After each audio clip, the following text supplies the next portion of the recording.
the door! Moving in! Clear! Hands behind your back! Don't move! Cuffs are on. Secure. Room's clear. Moving to perimeter. I knew something was seriously messed up the second the gunshot blasted through my apartment door. No warning, no knock, just bang. The sound echoed through the hallway like a firecracker inside a metal box. My whole body locked up. I was sitting on my couch at 2:17 a.m., half asleep, scrolling TikTok like a zombie. And the craziest part? The last video on my screen was the same guy who got me into this mess. A dude online calling himself the TikTok trading guru. Yeah, I know, sounds stupid now. But 3 weeks ago, that guy looked like the real deal. Every video, same vibe. Flashy apartment, designer watch, stacks of cash fanned out on the table.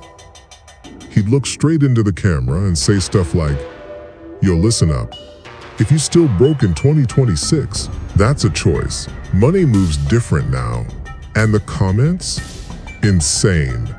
People swearing they flipped 5 grand into 50, 10 grand into 100.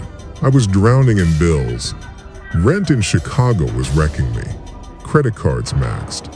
Student loans breathing down my neck. So when the guy actually DM'd me, I thought I hit the jackpot. He said, "I see you grinding in the comments. I help people who hungry." Man, I fell for it instantly. He told me to send $5,000 in crypto so he could run a trading play. I didn't even have that kind of money, so I borrowed it from my cousin Marcus. Worst decision of my life. 24 hours later, the guru messages me again. "Bro, you got lucky today." He sends a screenshot. Balance, $182,000. I almost threw up. He told me the money couldn't move through banks yet. Said there were tax complications. But he had a guy in Chicago who could hand me the cash. Parking garage. Midnight. Yeah, red flags everywhere. But when you're broke, logic kinda disappears. So that night I drove downtown.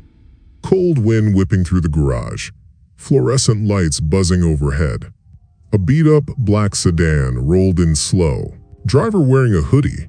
He popped the trunk and handed me a black duffel bag. Didn't smile, didn't chat, just said, "You got lucky tonight, bro." Then he drove off. Just like that. I opened the bag in my car. Stacks. Bundles and bundles of $100 bills. My hands were shaking so bad I could barely breathe. I drove home thinking my life just changed. But the second I got inside my apartment, my phone started blowing up. Unknown numbers. Texts saying stuff like, "Wrong bag. Return it now. You dead." At first I thought it was trolls, until the gunshot hit my door. Back in the present, my apartment was pitch black. I killed the lights right after the shot. From the hallway I heard heavy footsteps. 2 guys. Low voices. One whispered, "Check the living room." The other said, "Dude, better still have the bag." My stomach twisted. Because that bag was hidden under my kitchen sink. Inside a trash bag. I crouched behind the counter, barely breathing. Then I did the dumbest thing possible. I opened TikTok. And guess who was live? The trading guru. His face filled the screen, same smug smile. But behind him, I noticed something that made my blood run cold. The hallway wall, gray paint, emergency exit sign. My building. The dude was inside my building. The live chat was going crazy. People typing, "Is this real? Bro about to catch a body." The guru leaned toward the camera and laughed. "Relax, chat. Just handling business." My chest tightened. Because then he said, "Some kid upstairs took money that ain't his." Right then my phone buzzed again. A text from my cousin Marcus. It said, "Yo, they there yet?" I stared at the screen. Another text popped up. Don't panic, they only want the bag. My brain went blank. Marcus was the one who loaned me the $5,000. Marcus was the one who told me about the guru in the first place. That's when it hit me. My own cousin set me up. In the kitchen, the cabinet door started opening. Dishes clinking. One of the guys said, "Check under the sink." My heart nearly stopped. Then my phone buzzed again. A direct message from the guru. It said, "Move the bag." I froze. Another message appeared. "Camera above your fridge." Slowly, I looked up. And there it was. A tiny black lens inside the smoke detector. They had been watching my apartment. Watching me the whole time. The kitchen lights suddenly snapped on. I squinted, blinded. One of the guys stepped forward. Tall. Beard. Gun pointed straight at me. "Well, look at that," he said. "Kid found." I raised my hands instantly. "Take it," I said. "Just take the money."